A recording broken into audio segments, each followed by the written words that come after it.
Welcome back to the Ancestral Findings podcast. Columbus Day began as a celebration of exploration and immigrant pride. Over time, it became one of the most debated observances in the United States. This is the story of how a single holiday came to represent two very different views of American history.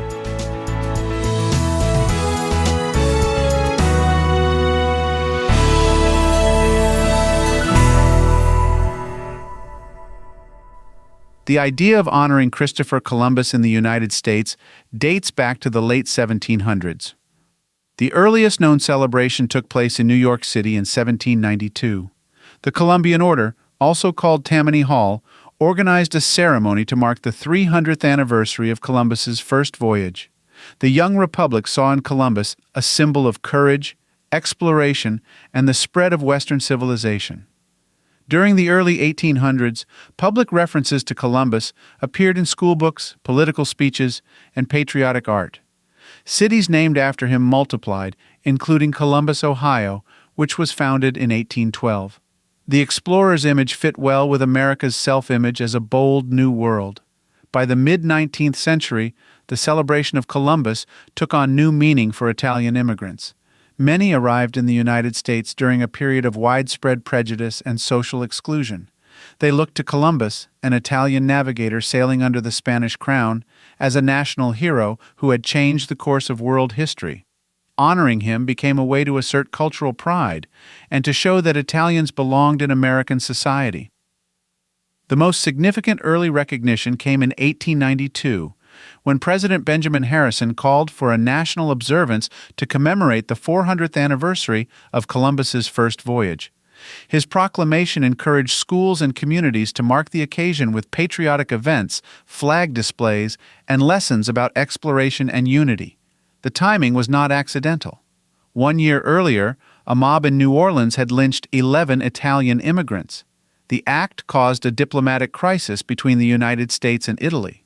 Harrison's decision to honor Columbus was intended not only to celebrate discovery, but also to heal political wounds and acknowledge Italian contributions to American life. Across the country, parades, speeches, and school ceremonies filled the day.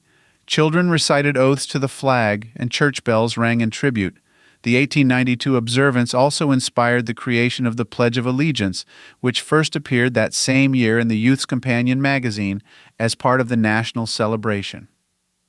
After the 1892 proclamation, civic groups continued to campaign for an annual holiday. The Knights of Columbus, a Catholic fraternal organization founded in Connecticut in 1882, played a leading role. The group saw in Columbus both a patriotic symbol and a defender of faith. Through the early 20th century, Columbus Day parades became fixtures in cities with large Italian-American populations. Marching bands, floats, and flags celebrated both Italian heritage and American opportunity. Schools taught children that Columbus was the man who discovered America, and his name appeared in textbooks, maps, and monuments. In 1934, after decades of lobbying, Congress passed a joint resolution asking the president to proclaim October 12th as Columbus Day.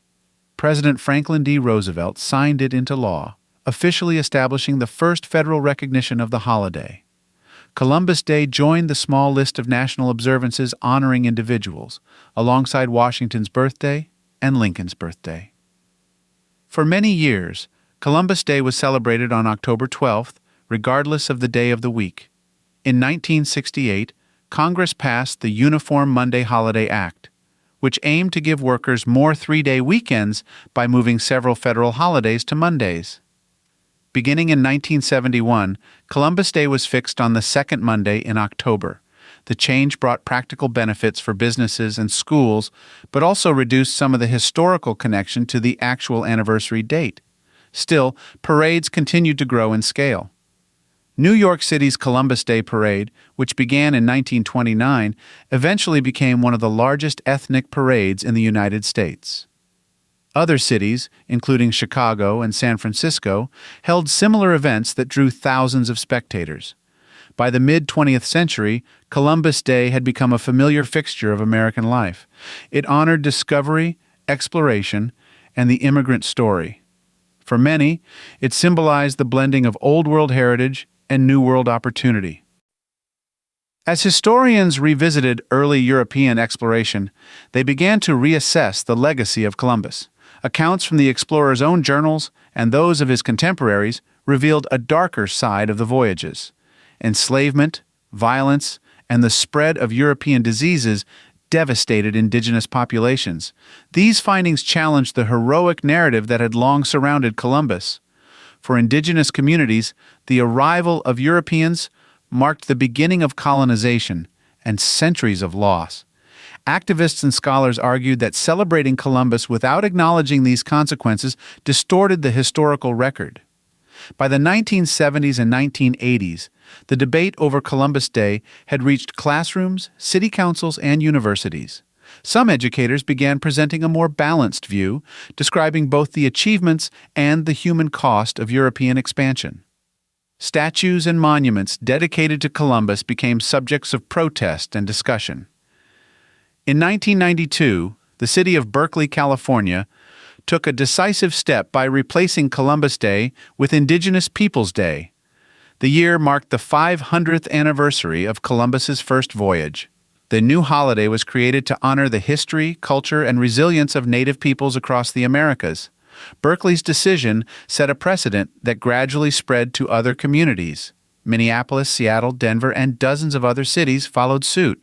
Several states, including South Dakota, Maine, New Mexico, and Alaska, later made similar changes at the state level.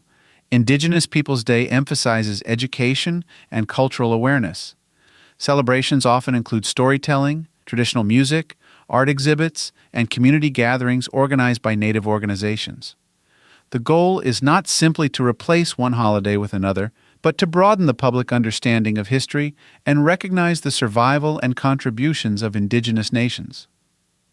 Today, Columbus Day remains a federal holiday, meaning that government offices, banks, and many schools still close on the second Monday in October. However, observance varies widely from state to state. Some regions continue to hold parades and ceremonies in honor of Columbus. Others have officially adopted Indigenous Peoples Day instead. A few recognize both holidays simultaneously. This split reflects the diversity of American perspectives. For Italian Americans, Columbus Day continues to represent cultural pride and a reminder of the struggles faced by immigrant communities seeking acceptance. For indigenous peoples, it is a painful reminder of the beginning of colonization. The coexistence of the two observances mirrors the broader conversation about how nations remember their pasts.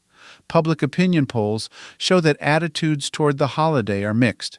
Many Americans now favor acknowledging both historical viewpoints. Museums, libraries, and schools increasingly use the October holiday as an opportunity to teach a fuller version of history, one that includes both European exploration and indigenous experience. Physical symbols of Columbus's legacy remain scattered across the United States. Statues and monuments erected in the late 19th and early 20th centuries still stand in many cities. However, in recent years, some have been removed or relocated after public debate. Supporters argue that these monuments represent historical heritage. Opponents believe they honor a figure associated with suffering and conquest. The controversy over monuments is part of a larger global discussion about how societies commemorate the past. History is not erased when statues come down or names change. Rather, it continues in the debates, records, and community decisions that follow. Each generation chooses how to interpret and represent the figures who shaped its collective memory. The transformation of Columbus Day into two distinct holidays shows how national memory evolves. It reflects the ongoing effort to reconcile pride in exploration with acknowledgement of historical harm. Neither holiday fully cancels the other. Together they form a conversation that continues to unfold. This process of re-examination is not unique to Columbus. Many societies revisit their national heroes and reconsider their historical narratives as new evidence and perspectives emerge. In that sense, the story of Columbus Day is also the story of how Americans continue to define their identity through debate, education, and a willingness to confront complexity. Columbus Day began as a celebration of discovery, faith, and cultural pride. Over more than 2 centuries, it has become one of the most discussed holidays in American life. What started as a unifying tribute has grown into a national reflection on exploration, colonization, and memory.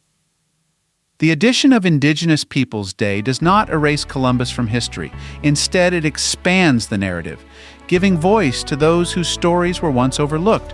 Whether observed separately or side by side, these 2 holidays demonstrate how the meaning of history changes as a nation becomes more aware of its past.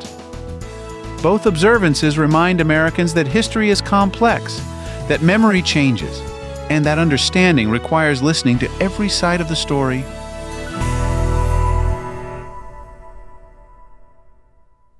If you've got a hard-to-find ancestor you're stuck on, I'd love to hear about it. Just head over to ancestralfindings.com and click on Contact to send me a message. While you're there, take advantage of our free weekly genealogy lookups. Explore thousands of articles and enjoy hundreds of podcast episodes. We've been helping family history researchers since 1995. And if you're looking for even more, check out our Genealogy Gold Q&A series over on Patreon. Thanks for listening, and as always, happy searching.